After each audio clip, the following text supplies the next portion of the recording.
Brought to you by Penguin.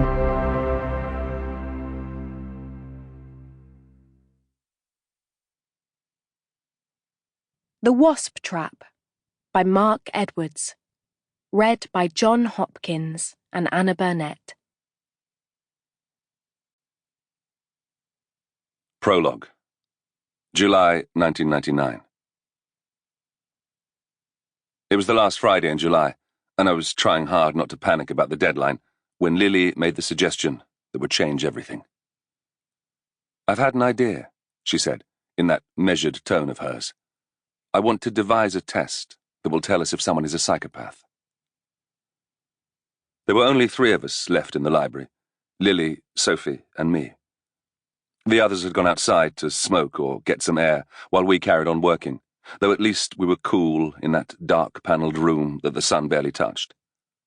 The library was now a makeshift office. Antique tables and chairs with wobbly legs had been dragged in from other rooms, and cables snaked across the floorboards to connect the fruit-coloured iMacs that we'd been sitting in front of since first light. We were spurred on by the date that was written on a whiteboard and propped on a shelf in the fiction section. The launch date, just 4 weeks away. The fiction section was apt, because there was no way the site would be ready by then. But we kept hearing rumours that our rivals were going to beat us to the punch, that they would revolutionise online dating, not us. "No prize for second," Sebastian kept saying, and we could always tell when he'd been on the phone to his chief investor. He would march into the office, sweat gleaming on his creased brow, and demand to know exactly what we had achieved that day. "This is our revolution," he said to us many times. "We can't let them take it from us." I could hear the professor upstairs in his study now, pacing from one end of the room to the other. I looked up. One of the dogs sitting by my feet lifted his head too. "I want to help him," Lily said, following my gaze towards the ceiling. And that was when she came up with her suggestion. A test to identify psychopaths. A subject I had been obsessed with over the past couple of weeks, since we'd been up there in Sebastian's study, searching through his papers and scouring the psychology periodicals that he still subscribed to. We could ensure it was reliable, trustworthy, something he could use in his other work.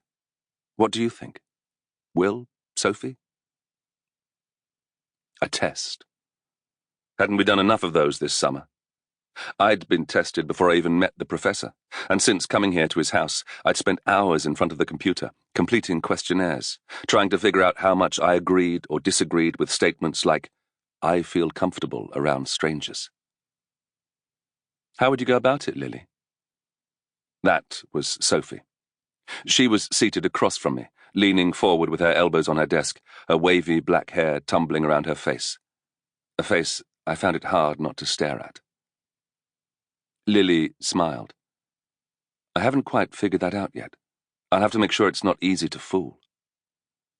I could almost hear the crackle of that remarkable brain, the firing of synapses as she grabbed a pad and pen and began making notes. Sophie and I got up from our desks and peered over Lily's shoulder. She scribbled fast. A flowchart, arrows and question marks. Beyond the library I could hear chatter and laughter. My colleagues. After a month at the professor's, I was still unsure how many of them I could call friends. "What do you think?"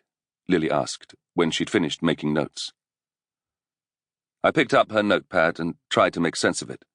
I quickly put it down again. It was like being a work-experience kid on the Manhattan Project. "Will?" I chose my words carefully. "It sounds interesting. And I want to help the professor, too. But aren't we busy enough?